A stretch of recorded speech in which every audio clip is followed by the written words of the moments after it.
Latest news updates కోసం ఇప్పుడే download చేసుకోండి మీడియా ఎఫెక్ట్స్ యాప్.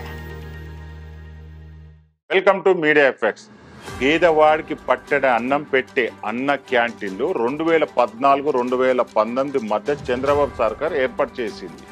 అయితే వివిధ పనుల కోసం విలేజ్ నుంచి పట్టణాలకు వస్తారు. వాళ్ళ అవసరాల కోసం బయట భోజనం చేయాలంటే ఎంత లేదన్న తక్కువ 150 రూపాయలు ఉంటుంది. ఒక సామాన్య పేద వ్యక్తి అంత డబ్బు పెట్టి తినలేడు. కాబట్టి ఆ ఆలోచన చేశారు చంద్రబాబు నాయుడు. చేసి 5 రూపాయలకే భోజనం అనే ఒక అన్న క్యాంటీన్ అనేది రూపకల్పన చేశాడు. ఆ తర్వాత అధికారంలోకి వచ్చిన వైసీపీ ప్రభుత్వం వాటిని పూర్తిగా మూసివేసింది. ఎందుకు మూసివేసిందంటే అది పెట్టింది చంద్రబాబు, అది కంటిన్యూ చేస్తే చంద్రబాబు పేరు వస్తుంది, నాకు రాదనే ఒకే ఒక్క స్వార్థంతో వైసీపీ ప్రభుత్వం జగన్ ఆ అన్న క్యాంటీన్ మూసేసింది.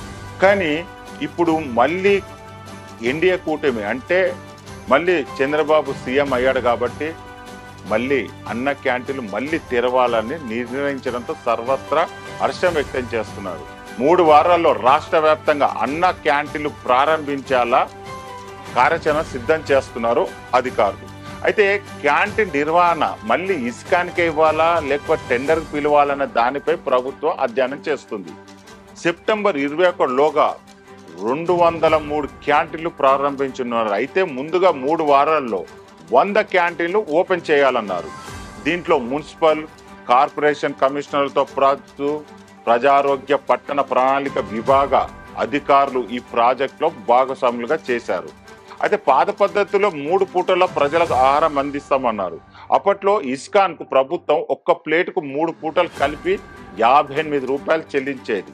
అయితే 2014-19 మధ్యలో రాష్ట్ర వ్యాప్తంగా రోజుకు 2,25,000 మంది అన్న క్యాంటీన్ పైన ఆధారపడిన వాళ్ళు ఇప్పుడు మళ్ళీ అదే స్థాయిలో అన్న క్యాంటీన్లు ఏర్పాటు చేసి పేదలకు పట్టెడ అన్నం పెట్టేందుకు చంద్రబాబు సర్కార్ చకచక ఏర్పాటు చేస్తుంది. ఇది చాలా గొప్ప విషయం అండి.